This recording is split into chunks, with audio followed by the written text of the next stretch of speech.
Welcome to Unfamiliar Readings, where I, Dr. Octavia Cox, read aloud underloved texts. A reading of Jane Austen's Juvenilia, from volume the first. Edgar and Emma, a tale, composed in about 1787.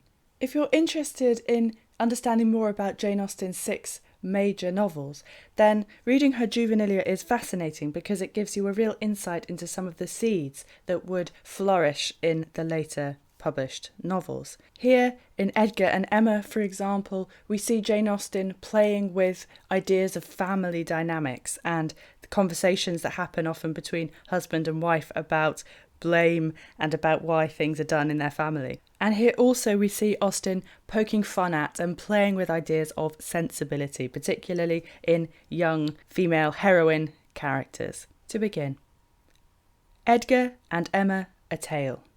Chapter the first. I cannot imagine, said Sir Godfrey to his lady, why we continue in such deplorable lodgings as these in a paltry market town, while we have 3 good houses of our own situated in some of the finest parts of England, and perfectly ready to receive us. I'm sure, Sir Godfrey, replied Lady Marlowe, it has been much against my inclination that we have stayed here so long, or why we should ever have come at all indeed has been to me a wonder, as none of our houses have been in the least want of repair. Nay, my dear, answered Sir Godfrey, you are the last person who ought to be displeased with what was always meant as a compliment to you.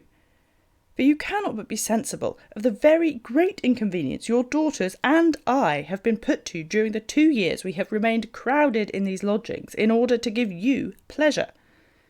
My dear, replied Lady Marlowe, how can you stand and tell such lies when you know very well that it was merely to oblige the girls and you that I left a most commodious house, situated in a most delightful country, and surrounded by a most agreeable neighbourhood, to live 2 years cramped up in lodgings 3 pair of stairs high, in a smoky and unwholesome town, which has given me a continual fever, and almost thrown me into a consumption. As after a few more speeches on both sides they could not determine which was the most to blame, they prudently laid aside the debate, and having packed up their clothes and paid their rent, they set out the next morning with their 2 daughters for their seat in Sussex.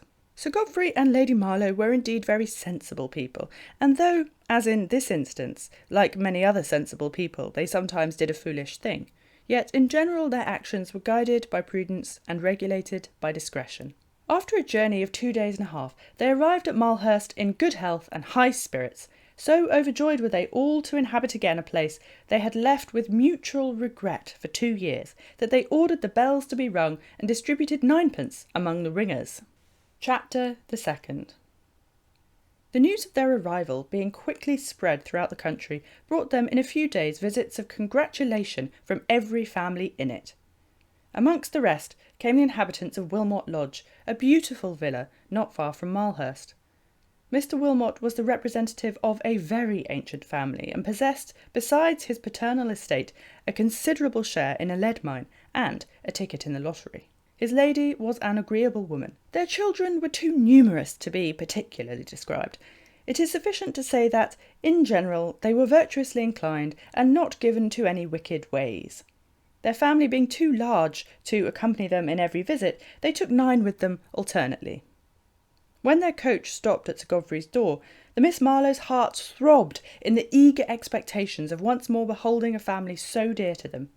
Emma, the youngest, who was more particularly interested in their arrival, being attached to their eldest son, continued at her dressing-room in anxious hopes of seeing young Edgar descend from the carriage. Mr. and Mrs. Wilmot, with their 3 eldest daughters, first appeared. Emma began to tremble.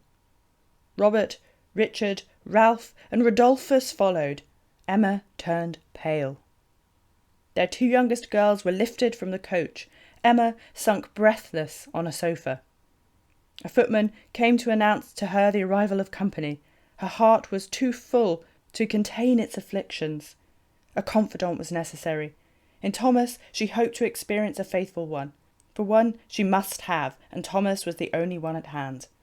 To him she unbosomed herself without restraint, and after owning her passion for young Wilmot, requested his advice in what manner she should conduct herself in the melancholy disappointment under which she laboured. Thomas, who would gladly have been excused from listening to her complaint, begged leave to decline giving any advice concerning it, which, much against her will, she was obliged to comply with. Having dispatched him, therefore, with many injunctions of secrecy, she descended with a heavy heart into the parlour, where she found the good party seated in a social manner round a blazing fire. Chapter the 3rd. Emma had continued in the parlour some time before she could summon up sufficient courage to ask Mrs. Wilmot after the rest of her family, and when she did, it was in so low, so faltering a voice that no one knew she spoke.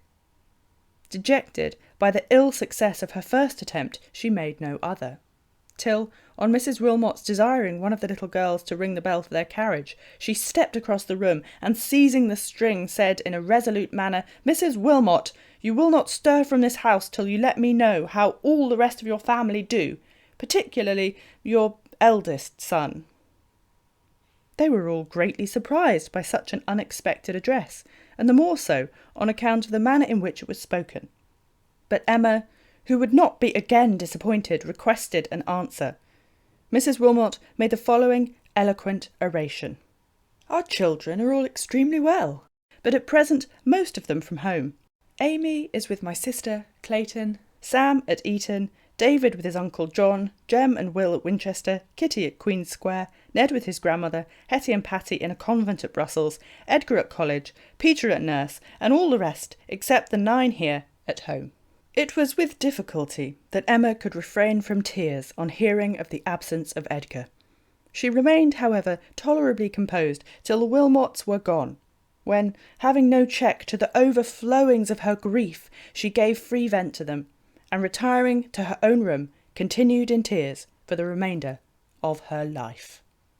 Jane Austen, Edgar and Emma, a Tale, composed in about 1787.